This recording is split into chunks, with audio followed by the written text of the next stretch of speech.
दिल्ली में प्रदूषण के स्तर में सुधार को देखते हुए फिलहाल ऑड इवन लागू नहीं होगा। दिल्ली के पर्यावरण मंत्री गोपाल राय ने बताया कि 13 नवंबर से ऑड इवन लागू नहीं होगा।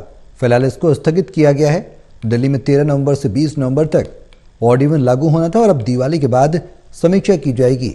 अगर स्थिति फिर से गंभीर होती है तो इस पर विचार किया जाएगा। दिल्ली के पर्यावरण मंत्री गोपाल राय से बातचीत की हमारे संवाददाता देवेश कुमार ने। दिल्ली एनसीआर में बारिश के चलते AQI का स्तर लगातार नीचे जा रहा है और ऐसे में सरकार ने बड़ा फैसला लिया है। ऑड इवन का जो फॉर्मूला 13 नवंबर से लागू करने वाले थे उस पर रोक लगा दी गई है और इस सब पर बातचीत के लिए दिल्ली के पर्यावरण मंत्री गोपाल राय जी हैं। गोपाल जी, पहले डिसीजन लिया था कि ऑड इवन लागू होगा फिलहाल 1 सप्ताह के, लेकिन अब उसको रोक लगा दी है। इसके पीछे वजह?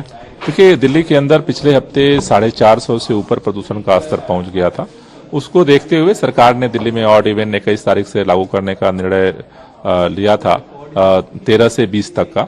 और अब रात में जो बारिश हुई है, बारिश के बाद से लगातार प्रदूषण में सुधार देखा जा रहा है और इस सुधार को देखते हुए सरकार ने निर्णय लिया है कि फिलहाल 13 से 20 तक जो ऑड इवन का निर्णय था उसे पोस्टपोन किया जा रहा है। दिवाली के बाद फिर प्रदूषण के स्तर की समीक्षा करेंगे और फिर आगे की योजना बनाएंगे। कृत्रिम बारिश को लेकर भी IIT कानपुर से चर्चा हुई थी, कोर्ट में भी आपने ये रखा, अब उसको लेकर क्या डिसीजन है सरकार का? सर्वोच्च न्यायालय में हमने कई सबमिशन रखे थे और अभी हम सुप्रीम कोर्ट के रिटेन ऑर्डर का इंतजार कर रहे हैं। रिटेन ऑर्डर आने के बाद स्टडी करेंगे और फिर अपनी कार्य योजना बनाएंगे। एक आखिरी सवाल, ऐप बेस्ड जो टैक्सियां थी उन पर रोक लगाने की बात सरकार ने कही थी, उसको लेकर कोई डिसीजन हुआ है अभी?